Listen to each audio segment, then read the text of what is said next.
ही दोस्तों, आज बहुत दिनों के बाद मैं आपको फिर से ब्लॉग दिखाने वाली हूँ क्योंकि बहुत ज्यादा रिक्वेस्ट आ रही थी कि आपने ब्लॉग क्यों बंद कर दिए हैं, प्लीज दोबारा से फुल डे रूटीन के ब्लॉग दिखा दीजिए। तो मैंने सोचा क्यों ना फिर से एक बार स्टार्टिंग की जाए एंड आपका रेस्पॉन्स बताएगा कि हम इसको कंटिन्यू रखेंगे या नहीं रखेंगे। सो ये सब आप पे डिपेंड करेगा। ये अच्छा हमें रिव्यू मिलेगा तो हम डेफिनेटली इसको कंटिन्यू रखेंगे। तो फिलहाल आज ना मैं अपने दूसरे चैनल के लिए शूट करने वाली हूँ हेयर ग्रूमिंग टिप्स। तो हेयर ग्रूमिंग के लिए जैसा कि मैंने अभी कुछ टाइम पहले ही हाईलाइट कराया तो उसके बाद बाल काफी ज्यादा डैमेज होने लगते हैं कलर की वजह से। तो मैं खुद के बाल फिर से ग्रूम करने वाली हूँ। उसके लिए मैं फिलहाल करने वाली हूँ ऑयलिंग, और सारे स्टेप आप घर पे कैसे अपने बालों को अच्छे से ग्रूम कर सकते हैं ये आपको मेरे दूसरे चैनल आयुर्वेद ब्यूटी विद यहाँ पे मिल जाएंगे। सो आप उस पर चेक कर लेना, ठीक है। सो फ्रेंड्स, हम आ चुके हैं अपनी किचन में और आज किचन में क्या क्या बनने वाला है। तो देखो यहाँ पर हमने फाड़ा है पनीर। काफ़ी सारा दूध बच गया था, कल लगभग सारा ही दूध बच गया था। और फिलहाल जो सुबह का दूध आया उसमें हमने बॉईल लगा दिया है। और ये घोलाया हमने चीले के लिए बेसन। बट आज हम जो चीले बनाने वाले हैं वो कुछ डिफरेंट होंगे, हमेशा जैसे नहीं होंगे। तो यदि आप चाहें तो रेसिपी देख सकते हैं। बहुत ही टेस्टी होते हैं और काफ़ी हेल्दी होते हैं, हाई प्रोटीन है। सो ये देखो, रात को ना यहाँ पर हमने साबित मूंग भी भिगोई थी स्प्राउट के लिए, तो ये भी भीग कर रेडी हो चुकी है। और साथ में यहाँ पर है मेरे पास गाजर। फ़िलहाल हम पनीर छान लेते हैं। तो वैसे तो पनीर छानने के लिए ना मार्केट में भी काफ़ी सारे बर्तन आते हैं। एक बर्तन मेरे पास भी है, मुझे काफ़ी कन्वीनियंट लगता है, अच्छा भी लगता है। लेकिन एक चीज़ जो मैंने नोट की कि आप यदि इसको कपड़े में छानते हो तो ये बहुत अच्छे से जम जाता है। जैसे आपको सब्जी वगैरह के लिए चाहिए या फिर टिक्का वगैरह बनाने के लिए चाहिए ना, तो ये इतने अच्छे से सेट हो जाता है। वो होता है ये कपड़े से। आप किसी भी प्रोडक्ट से सेट करो तो वो इतना अच्छे से सेट नहीं होता, पानी नहीं निकलता है। ये मेरा छोटा सा रिव्यू था, आपकी मर्जी फिर, ठीक है। कन्वीनियंस चाहिए तो वो बहुत अच्छा है, अदरवाइज़ कपड़ा यूज़ करो, अपना देसी नुस्खा। सो यहाँ पे मैं घिस रही हूँ गाजर। तो मैंने ग्रेट कर लिए गाजर, लगभग 2-3 गाजर ग्रेट कर लेंगे क्योंकि काफ़ी अच्छी लगती है इस वाली चीले में। और आज मुझे ना एक नहीं दो ब्रेकफास्ट बनाने पड़ रहे हैं। उसका रीज़न मैं आपको बताती हूँ क्यों बनाने पड़ रहे हैं ये। क्योंकि आज ना इनाया का टर्न था ब्रेकफास्ट चूज़ करने का, बट मैं भूल गई। उसने बोला था कि उसको वेजिटेबल जवे खाने हैं, लेकिन मैं भूल गई, मेरे से याद नहीं रहा और मैंने चीले की तैयारी कर ली। अब वो बोल रही है कि नहीं, मुझे तो वेजिटेबल जवे ही खाने हैं। तो अब यहाँ पर मैं बना रही हूँ उसके लिए वेजिटेबल जवे, जिसमें वो केवल और केवल मटर और गाजर खाती है। तो आप भी चाहो तो ट्राई कर सकते हो, ये वाली रेसिपी बहुत ही सिंपल है। तो ये देखो, मटर गाजर है मेरे पास, जिसे मैंने वॉश करके कट कर रखा है। और सारे मसाले डाले हमने, पानी डाला। जवे में ना पानी डबल जाता है। यदि आप बिगनर हैं, आपको नहीं पता है तो बता रही हूँ, अदरवाइज़ वैसे मोस्टली लोगों को पता होता है। तो ये हमारे पास प्योर सूजी वाले जवे हैं जिन्हें हम हमेशा भून कर ही रखते हैं, क्योंकि कभी भी बनाने हो तो इंस्टेंटली बन जाते हैं। तो इन्हें ड्राई रोस्ट करना होता है बस। यदि आप वेजिटेबल के साथ बना रहे हो तो कुकर में बना के देखना, इससे ना आपको अलग अलग वेजिटेबल और जवे अलग अलग नहीं बनाने पड़ते हैं। अदरवाइज़ आपको अलग अलग तैयार करने पड़ते हैं, बहुत देर लग जाती है। सो बस नमक डाला और अब ढक्कन लगा के इसमें सिर्फ एक सीटी लेंगे। सीटी आते ही ना सीटी को बस 2 मिनट भपया कर निकाल देंगे। दूसरी तरफ मैंने तवा गर्म करने के लिए रख दिया था, क्योंकि ये वाला जो तवा है ये बहुत भारी है, इसे गर्म होने में बहुत देर लग जाती है। और आज जो हम चीले बना रहे हैं, इसका जो वो मिक्सचर है वो मैंने एकदम पतला बनाया है, एकदम पानी वाला जो पतला सा मिक्सचर होता है ना, जिसमें बेसन को हम अच्छे से फेंट लेते हैं, वो वाला है। क्योंकि इस वाले चीले में यही वाला टेस्ट अच्छा आता है। ये एकदम क्रिस्पी बनते हैं, जैसे डोसा होता है ना, सेम वैसे ही लगते हैं और बहुत अच्छे लगते हैं। तो अब मैं बताती हूँ में डिफरेंट क्या है। तो इसमें हमने गाजर कद्दूकस की थी और पनीर, खूब सारा पनीर मैश किया है। थोड़ा सा नहीं मैश किया है, बहुत सारा मैश किया है इसमें। अब हम थोड़े से मसाले डालेंगे, थोड़ी खटाई, मिर्च, नमक, और इसको अच्छे से मिक्स कर लेंगे। और ना थोड़ी ज़्यादा सी स्टफिंग भरेंगे दोनों को मिक्स करते हुए।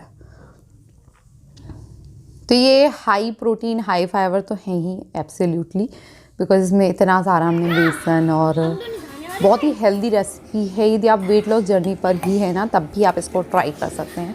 और मुझे ज़रूर बताना ट्राई करने के बाद कि आपको ये कैसी लगी है। ये बहुत यम्मी होती है।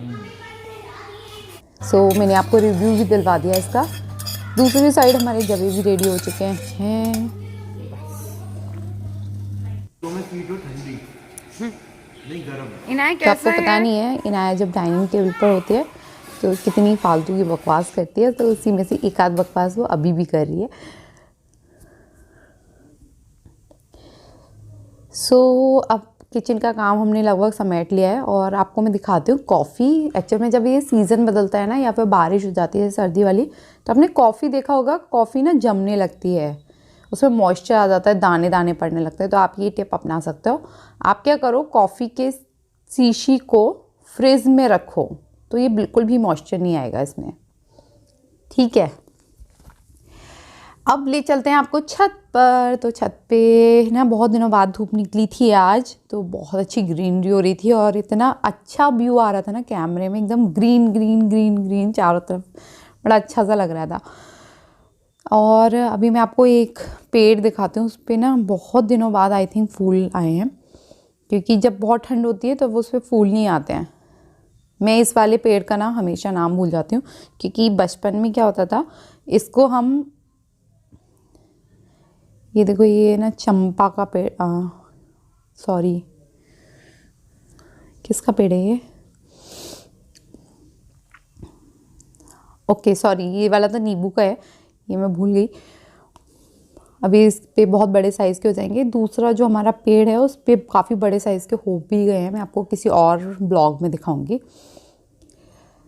सो अभी मैं आपको दिखाती हूँ किस पेड़ की बात करी थी मैं। ये इसको ना बचपन में बोलते थे बेशरम घास, क्योंकि हमारे स्कूल में जितने भी बच्चे थे वो सब इसको बेशरम घास बोलते थे। धूप में इस पे फूल आते हैं, लेकिन जब आ रहे होते हैं बड़े सुंदर लगते हैं।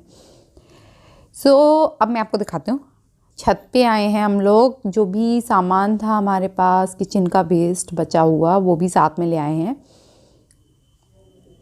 आप भी चाहो तो आप भी इस तरह से अपने घर में जो भी किचन वेस्ट होता है आपका, उसे आप यूज़ कर सकते हैं। पेपर वगैरह भी जो होते हैं, टिश्यू पेपर किचन के, उनको भी यूज़ कर सकते हो। पत्तियाँ जो होती हैं ड्राई, उनको भी यूज़ कर सकते हो। सो मैं पहले भी बता चुकी हूँ कि आप घर पे कैसे आसानी से कंपोस्ट तैयार कर सकते हो। ये आपके पेड़ों के लिए बहुत अच्छी होती है। मुझे गार्डनिंग का काफ़ी शौक तो है, लेकिन कुछ कुछ चीज़ों में मिस्टेक भी हो जाती है। कभी ये फल आते हैं, कभी नहीं भी आते हैं। तो मैं आपसे भी पूछ लिया करूँगी राय, तो आप भी बता देना कि यदि आपको पता हो तो आप बता देना, मुझे पता होगा तो मैं बता दूँगी, ठीक है। तो ये वाला कंपोस्ट बहुत सिंपल होता है। अभी गर्मियाँ गई होंगी तो मटके सबके घर पर रखे होंगे, तो उसमें ही आप घर पर पेड़ों के लिए कंपोस्ट बहुत अच्छा सा तैयार कर सकते हो। बस जो सूखे पत्ते बचते हैं ना, उनको रख लो, न्यूज़पेपर बिछा लो, फिर जो हमारा किचन वेस्ट है उसको डाल दो, थोड़ी सी मिट्टी डाल दो, इसी तरह से लेयर बनाते रहो। 2-3 महीने में रेडी हो जाती है, मतलब 2-3 महीने में नहीं, सॉरी 20-21 दिन में। तो मैंने आप जिसको बोला था कि आज मैं अपना हेयर केयर रूटीन करूँगी, तो मैंने बाल वॉश कर लिए हैं। एंड आप देख लेना मेरे दूसरे channel Ayurveda beauty with Neha पर, उस पर बहुत ही बढ़िया हेयर ग्रूमिंग टिप्स दिए हैं मैंने आज। और आप भी यदि कलर वलर करा रहे हो ना तो आपको बहुत अच्छा रहेगा। सो लंच टाइम हो गया, हम आ गए किचन में। किचन में बन रहा है आज कड़ी और एक साइड पकौड़ी, और उसके साथ आज बहुत ही लोगों की फेवरेट, यानी यूपी वालों की तो फेवरेट होती है, होता है कड़ी भात। मेरा भी है, हम भात बना रहे हैं। सो ये है बाजरा, साबित बाजरा जो आता है, उसको गर्म पानी में सुबह भिगो दें, जिससे 1-2 घंटे में वो भीग जाए और फिर ये झट से बन जाते हैं। इसको ना बनाने का एक बहुत ही बढ़िया सा तरीका होता है। पहले ही तो लोग ना खल्लड़ मूसली होते थे, उसमें कूट कूट के बाजरे को साफ़ करते थे, लेकिन अब आप ऐसे भी साफ़ कर सकते हो जैसे मैं दिखा रही हूँ। सो बड़ा वाला जो मिक्सर का जार होता है ना, जिसमें बहुत ज़्यादा ग्राइंडिंग नहीं होती है, यानी लिक्विड वाला जो जार होता है, उसको लेना है आपको और बस इसको ना इस तरह से चलाना है। चलाएं बंद करें, चलाएं बंद करें, चलाएं बंद करें, और चाहे तो उल्टी डायरेक्शन में भी चलाएं बंद करें, बहुत ही कम देर के लिए, ठीक है, जिससे कुछ भी पिसे ना, बस हल्का सा छिलका उतर जाए।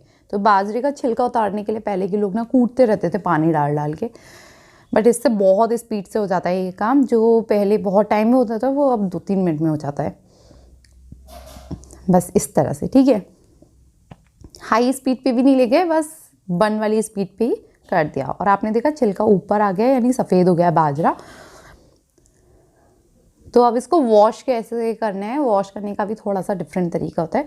तो चलते हैं सिंक की तरफ। सो सिंक पे आए हम और इसको पानी से भरा। आप देखेंगे वाइट वाइट हो जाएगा, ऊपर बिल्कुल वाइटनेस आ जाएगी। जो भी हल्का सा छिलका है ना वो ऊपर ले आएगा पानी के साथ इसको, और इसको निकाल देंगे। केवल जब तक ये पानी वाला असर निकल रहा है तभी तक फेंकें, बाजरे को ना फेंकें, ठीक है। ऐसे हम 2-3 बार धोएंगे अभी इसको।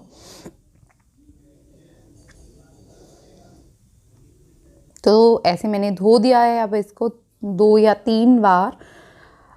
अब मैं क्या करूँगी, अब ना पानी में इसको इस तरह से एक कटोरे में डाल के रख रही हूँ 1 मिनट के लिए। पहले चला देंगे ऐसे करके हाथ से, और बस फिर छोड़ देंगे इसको, फिर नहीं हिलाएंगे, क्योंकि यदि हम इसको हिलाते रहेंगे ना तो फिर होता क्या है, छिलका और वो साथ में मिक्स होने लगते हैं। अब क्या होगा, बाजरा भारी होके नीचे बैठ जाएगा और छिलका छिलका ऊपर आ जाएगा। पास से दिखाती हूँ, आपको दिखेंगे छिलके। और देखो ये सफ़ेदी सी दिख रही है ना, अब ये एक बार में वॉश हो जाएगा। तो ये रेडी हो गया हमारा बाजरा, भीग कर साफ़ हो चुका है। इसी तरह से धोना होता है इसको, ठीक है। मेरा कैमरा ना यहाँ पे थोड़ा सा हिल गया था, और आज हो सकता है आपको कैमरा क्वालिटी थोड़ी सी गड़बड़ लगी हो, तो प्लीज़ उसको ना इधर उधर कर देना बात को, कुछ कमेंट मत करना, क्योंकि आज मेरा कैमरा कुछ गड़बड़ था। तो हमने अब इसमें थोड़े से राइस डाले और ये बाजरा डाला। डबल पानी डालेंगे हम, घी डालेंगे 1 चम्मच और नमक डालेंगे। सो चावल ना अच्छे से धुले हुए थे, पानी वही पानी था उसमें जो डालना था हमें, ठीक है। बस अब इसमें 2 सीटी लगाएंगे और बाजरा हो जाएगा बढ़िया सा तैयार। कड़ी बाजरा भात, जो कि मिक्स सब्जी के साथ खाते हैं जिसको। सो हमारा लंच हो गया है तैयार। अब हम सब मिलकर लंच को अच्छे से एक साथ एंजॉय करेंगे। सो देखो कितना बढ़िया लग रहा है। और इनाया ना फिर से नौटंकी करेंगी यदि उससे मैं कोई भी बात पूछूंगी, इनाया कैसा तो आप बनाए? देख पाओगे। कैसा बनाए जल्दी बताओ। ये हाँ अच्छा है। आपका फेवरेट है?